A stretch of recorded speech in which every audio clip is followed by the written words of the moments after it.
Please please আপনি এভাবে বলবেন না। আপনি আগে কেন অভিযোগ জানাননি? আপনি যদি আগে আমাদের অ্যালার্ট করতেন তাহলে তো আমরা ওদের একটা নোটিশ পাঠাতে পারতাম। বিষয়টা এত দূর এগোতোই না। আমার রুচিতে বেড়েছে। যে মানুষটা আমার সঙ্গে সংসার করতে চায় না, আমাকে পছন্দ করে না, প্রত্যেকটা মুহূর্তে আমার খুঁত ধরে, তার সাথে কি সংসার করা যায় বলুন? তার সাথে কি থাকা যায়? যায় না, থাকা যায় না তার সাথে। এই কথাটা কাউকে বলতে আসতে না আমার আত্মসম্মানে বেঁধেছে। আমার ওইটুকুনি আত্মসম্মান বোধ আছে। তাহলে আপনি এই যে বললেন আপনার স্বামী বিয়েটা করতে চাই, সেটা অনেক পরেই। হয়তো এখন ওর মনে হচ্ছে যে এই বিবাহিত জীবনটা ওর সুখের হবে না। 25 বছর ওর সাথে সংসার করেছি আমি। ওর 3-3টে সন্তানের মা। এতগুলো বছর, এত কিছুর পর আজ যখন আমি চোখের সামনে রয়েছি, সবকিছু দেখছি, আমার সামনে হয়তো ওর মনে হয়েছিল যে এই বিয়েটাও করতে পারবে না। তবে কি জানেন তো, আমার প্রতি এই দুর্বলতাটা খুব সাময়িক। তা না হলে আজ এত সহজেও আমাকে বলতে পারতো যে আমার এত বড় ক্ষতিটা তুমি কেন করলে। কখনো বলতে পারতো না। তাই বলেছে নাকি? এটাই তো স্বাভাবিক স্যার। যার পায়ের তলা থেকে মাটি সরে যায় সেই তো অভিযোগ করে। শুধু কি জানেন তো, আমি না সত্যি বলছি, আমি ভাবতেও পারিনি যে এই অভিযোগে ও আমাকে অভিযুক্ত করবে। কারণ ও যখন চলে গিয়েছিল তখন কিন্তু আমার ডাকে সাড়া দিয়েই ও ফিরে এসেছিল। আমার কথাতেই কিন্তু ও বাধ্য হয়েছিল এই বিয়েটা করতে। সত্যি যদি এই বিয়েটা করার জন্য ওদের চাকরি চলে গিয়ে থাকে, বিয়েটা তো আমার কথাতেই করেছিল। আমি তো আমার দায় এড়িয়ে যেতে পারি না। তাই দয়া করে আপনারা আমার কথাটা একটু রাখুন। দেখুন, আমরা আপনাকে কথা দিচ্ছি যে আমাদের সিনিয়রকে এই বিষয়টা আমরা কনভে করব। যদিও এই কেসটার ব্যাপারে যা কিছু ডিসিশন নেবার ব্যাপার আমাদের উপরই ছেড়ে দেয়া আছে। যদিও আপনি এতবার করে বলছেন আমরা অনিন্দ্য সেনগুপ্তর কেসটা পুনর্বিবেচনা করব, তবে একটা কথা, জুন গুহকে কিন্তু আমরা কোনোভাবেই আর অফিসে অ্যাকোমোডেট করব না, এটা আমি আপনাকে বলে দিলাম। আমি তাহলে আসি। আসুন, আর মনে জোর রাখুন, আপনার মেয়ের লেখাপড়ার কোনো ক্ষতি হবে না, আমি বলছি। আপনাদের আমি ধন্যবাদ দিয়ে ছোট করব না। চিরজীবন আমি কৃতজ্ঞ থাকবো আপনাদের কাছে। শুধু আমি নয় স্যার, আমার মেয়েও থাকবে। আপনি যে কথাটা বললেন নিশ্চয়ই কিছু ভেবে বলেছেন। আমার মেয়ের লেখাপড়া হবে কিনা সেটা কিন্তু আপনাদের সিদ্ধান্তের উপর নির্ভর করছে। সত্যি যদিও লেখাপড়া করার সুযোগ পায়, সারা জীবন আপনাদের কেনা হয়ে থাকবে। আসি। আসুন, ঠিক আছে, আমরা কি ডিসিশন নেব ওটা আপনাকে জানিয়ে দেবো। একটু ভালো লাগায় ইচ্ছে করো সুখ শ্রীময়ী শ্রীময়ী। উপলদা, চা খাও। যেখানে যাবে ও কাজ করবে। কি আর কাজ করেছি, একটু চাই তো করেছি। উপলদা, তুমি যে অন্তরার এখানে এসেছো না, এটা নিয়ে কিন্তু আমাকে কথা শুনতে হবে। আমার কোনো কিছুতে মুক্তি নেই। তাতে আমার বয়ে গেছে।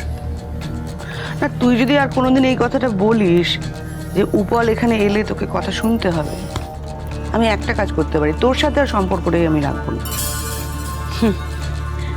চিরকালই তো জানিস তোরা যা পারিস আমি তা পারি না। দেখো, আসলে যদি আমার কথা শোনো বৌদি, তোমার কোনো জবাব নেই। তুমি যেভাবে নিজেকে কন্ডাক্ট করো, তুমি যা যা জানো এবং যেভাবে সেটাকে ব্যবহার করো, তার কোনো তুলনাই নেই। তবে ওদের উত্তর দেওয়ার জন্য আমি প্রস্তুতি নিয়েছি, জবাব ওরা পাবে। আর সেখানে আমাকে হেল্প করছে অন্তরা। ও কথা দিয়েছে ও আমাকে হেল্প করবে। দেখো, বাড়িতে এমনি আমাকে নিয়ে একটা ধুমধুমা চলছে। নর্মালি সবাই আমাকে ভয়ই পায়, কেউ মুখের উপরে চট করে তর্ক করতে চায় না। আর দেখো, আমার বাড়ির ব্যাপার যদি তুমি বলো, ছেলেমেয়েরা মাকেও চেনে, বাবাকেও চেনে। ইনফ্যাক্ট সব থেকে বেশি ছেলে দিয়ে থাকে। আচ্ছা, এখন বলতো তুই কোথেকে এলি? আমি একটু ওর অফিসে গিয়েছিলাম।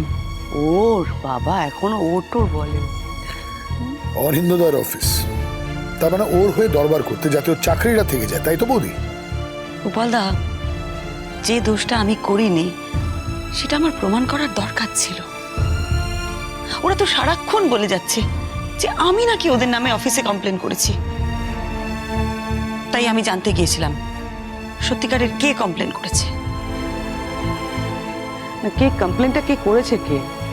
দেখ, আমি যদি আগে জানতাম আমি নিজেই কমপ্লেন করতাম। দুর্ভাগ্য, আমি সুযোগটাই পেলাম না। কিন্তু কে করেছে কমপ্লেনটা কিছু জানতে পারলে?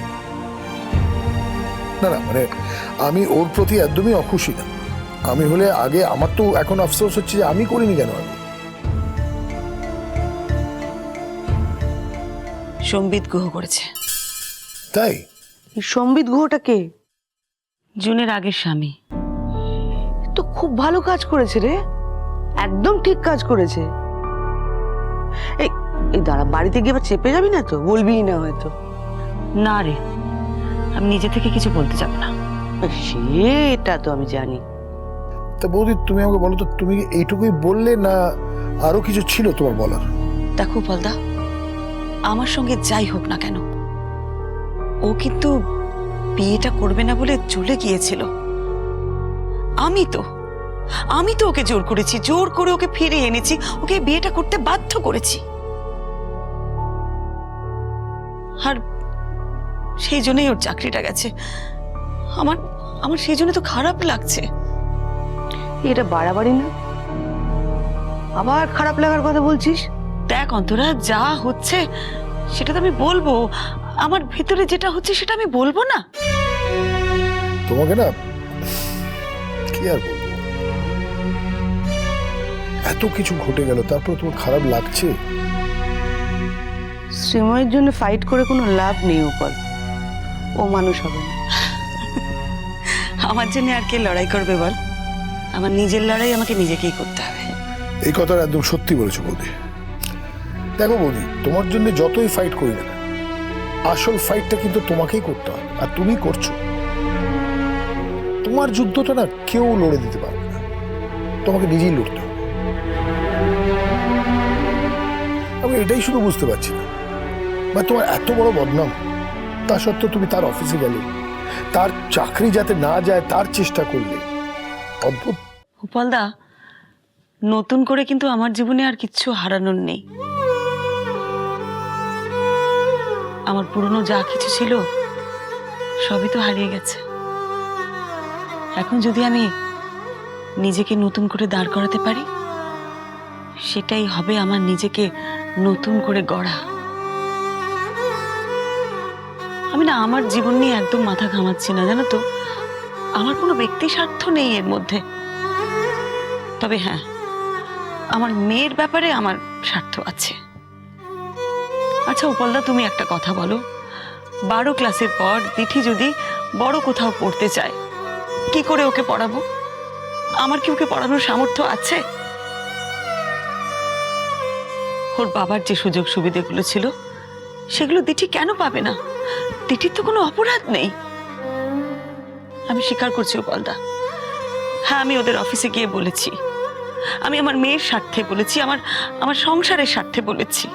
আর তাছাড়া ওর বুড়ো বাবা মা আছে, তাদের মেডিকেল ফ্যাসিলিটিসগুলো এতদিন অফিস থেকে পেত। চাকরিটা চলে যাওয়াতে সব তো বন্ধ হয়ে যাবে, ওদের চলবে কি করে? আর সব থেকে বড় কথা হলো, যে কারণে ওর চাকরিটা গেছে সেটা জানাজানি হয়ে গেলে অন্য কোথাও ওর পক্ষে চাকরি পাওয়াটাও তো মুশকিল হয়ে যাবে। সেই জন্য আমি গেছিলাম ওদের একটু অনুরোধ করতে। আমার অনুরোধ উনি রাখতেও পারেন, নাও রাখতে পারেন, তবে উনি আমাকে কথা দিয়েছেন উনি অন্তত ব্যাপারটা দেখবেন। আমি হয়তো আমার স্বার্থেই করেছি। আমার সন্তানের স্বার্থ মানে তো আমার স্বার্থ, আমার স্বার্থই তো হলো।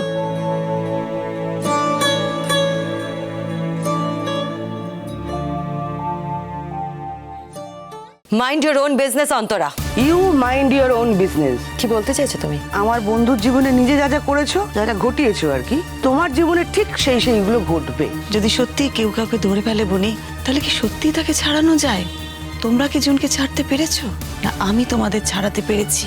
বৌদি, শ্রী